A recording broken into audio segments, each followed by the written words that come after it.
The last time you traveled home, it probably cost you around $400, and you complained about it for roughly a week. I complained for a month. There was a layover. One man took 10 years to get home. He left Troy with 12 ships and 600 men. He arrived alone with nothing, wearing clothes a stranger gave him. 10 years? Was he walking? Sailing, badly.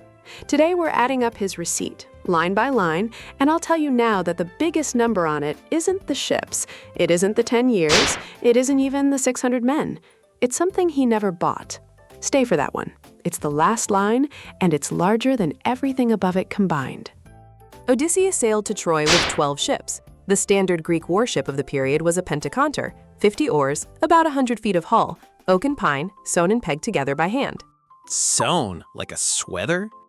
Like a sweater that has to survive the Mediterranean, there were no nails holding these together. The planks were literally stitched with cord and sealed with pitch. I have questions. Everyone does. A single hull took a team of shipwrights the better part of a year, and it consumed roughly 4,000 board feet of seasoned timber. Build 12 of those today, period methods, no power tools, and you're looking at something in the range of $2.5 million. He lost all 12. All 12? 11 of them in a single afternoon. We'll get there. It involves giants, and it involves rocks, and it is worse than it sounds. 600 men for 10 years. If you paid each of them what a skilled Athenian laborer earned, 1 drachma a day, you'd owe roughly 2.2 million drachmas. Which in real money is About $45 million in wages alone. And that's the friendly number, because it assumes nobody works weekends, and these men rode every day there was no wind. Did he pay them? He did not. There's no payroll in the poem. What there is, instead, is a running count of how many of them are left. And here's the line that stays with you. He did not bring a single one of them home. Not one. 600 men left Troy under his command, and the man who led them arrived by himself, on a raft, unconscious. 9 days out of Troy, they stop at a city called Ismarus and sack it. Standard practice. You top up your supplies on the way home. Standard practice. Different century. The problem is they don't leave. They stay on the beach drinking the wine they just took, and the locals come back with reinforcements. Odysseus loses 72 men in one morning. 72? Over a party? 6 men from every ship. He writes it down that way. 6 per ship, 12 ships. It is the most expensive hangover in literature, and it happens in week 1. Next, they land on an island to look for food, and they find a cave full of cheese. That's a good day. It is a great day, until the cave turns out to belong to a cyclops the size of a building. He blocks the entrance with a rock that Homer says 22 wagons couldn't move, and then he eats 6 of the crew. 6 people. 2 at a time over 2 days. Odysseus gets the rest out by blinding him and hiding under his sheep. Genuinely clever, one of the great escapes. So it worked out. It did not. On the way out, Odysseus shouts his own name at the man he just blinded. Why? Because he wanted credit. And the Cyclops turns out to be the son of the god of the sea, who is now able to curse him by name. Everything after this point, every storm, every shipwreck, every year, comes from those few seconds of wanting credit. So, the 6 men were the cheap part. The 6 men were the cheap part. Now the best one. They reach an island run by the Keeper of the Winds, who likes Odysseus and gives him a leather bag containing every wind except the one blowing him home. That's a great gift. It's a perfect gift. They sail for 9 days. On the 10th day, they can see Ithaca. They can see the fires on the shore. They made it. Odysseus, who hasn't slept in 9 days, falls asleep. And the crew, who have watched him guard this mysterious heavy bag the entire trip, decide it must be treasure he isn't sharing. Oh no. They open it. Within sight of home, every wind in the world comes out at once and blows them all the way back to where they started. All the way back? All the way back. And when they return to the island and ask for help again, the Keeper of the Winds throws them out, because a man this unlucky must be cursed by the gods. Which, to be fair, he was. Put a price on that bag and you can't. It was the entire remaining trip given away for free and opened by men who thought they were being cheated. I need to know something. Go ahead. Which one of these would have broken you first? The giants, the cheese cave, or the bag? For me, it's the bag. 9 days of rowing, you can see your own house, and somebody opens the luggage. Tell us yours in the comments. I'm collecting them. Next island, the Lystrigonians, giants. The fleet sails into a narrow harbor with high cliffs on both sides. Good shelter, terrible tactics. Why terrible? Because the giants stand on the cliffs and drop rocks straight down. 11 ships destroyed in a single afternoon, with everyone aboard. 11. Odysseus survived because he was the only captain who left his ship outside the harbor, tied to a rock. One decision, made out of caution, is the reason the story continues. In one afternoon, he lost $2.3 million of fleet and roughly 500 men. From here on, there is one ship.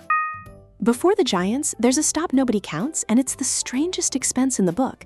They land on an island where the people eat a flowering plant, and they offer some to the scouts. Was it poison? Worse, it was pleasant. Anyone who ate it stopped wanting to go home. Not forgot how, stopped wanting to. They sat down on the beach perfectly content and had to be dragged back to the ships and tied under the benches, crying. Tied down because they were happy. Because they were happy. Odysseus doesn't lose a man there, and he doesn't lose a coin. What he nearly loses is the crew's reason to row, which is the only thing keeping the whole enterprise moving. You can't put that on a receipt, and it's the closest he came to the trip simply ending. After the cattle island, there's a strait, and in the strait there are two problems, one on each side. On the left, a whirlpool that swallows a ship whole. On the right, a creature in a cliff with 6 heads. Pick one. That is exactly the choice. And Odysseus is told in advance, sail near the whirlpool and lose everyone, or sail near the cliff and lose 6 men, guaranteed. Guaranteed. Guaranteed. He picks the cliff. 6 men, 1 from each head, taken while the rest keep rowing because stopping means losing all of them. Did he tell the crew? He did not. He was told not to, and he didn't. 6 men rowed through that strait not knowing they had already been chosen to pay for it. On the receipt, this line is small, 6 men out of 600.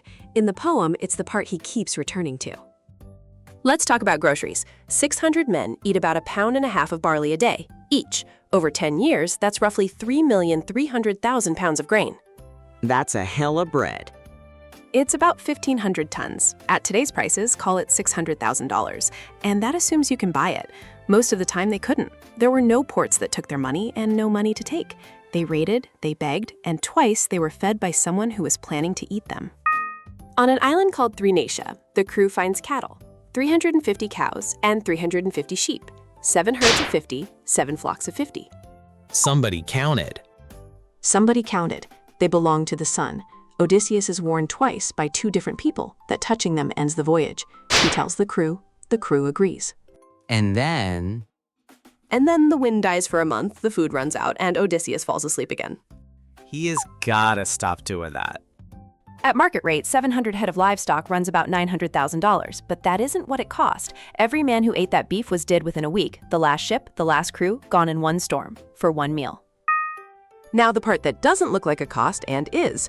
Of the 10 years coming home, he spends 1 full year on Circe's island and 7 full years on Calypso's. 7 years? 7. 8 of the 10 years are spent not traveling. The famous voyage is mostly a man sitting on 2 beaches. I feel like the poem skips that part. The poem covers 7 years in about 40 lines, which is honest in its way. Nothing happened. He was gone 10 years for the war and 10 more getting home. In those 20 years, his son grew from an infant into a grown man who wouldn't recognize him. His father moved out of the palace to live in a hut and work a field. His mother died waiting. That's rough. And his dog, a hunting dog he raised as a puppy before he left, was still alive, 20 years old, lying on a pile of manure outside the gate because nobody had cared for him. He recognized Odysseus, wagged his tail once, and died that hour. I was fine until the dog. Everyone is fine until the dog. Here's the line I promised you at the start. While he was gone, 108 men moved into his house. To live there? To wait. They were courting his wife, and the arrangement was simple. Whoever she chose would take the estate with her. So they waited. And while they waited, they ate it. For how long? Years. And Homer keeps the books, which is the detail nobody mentions.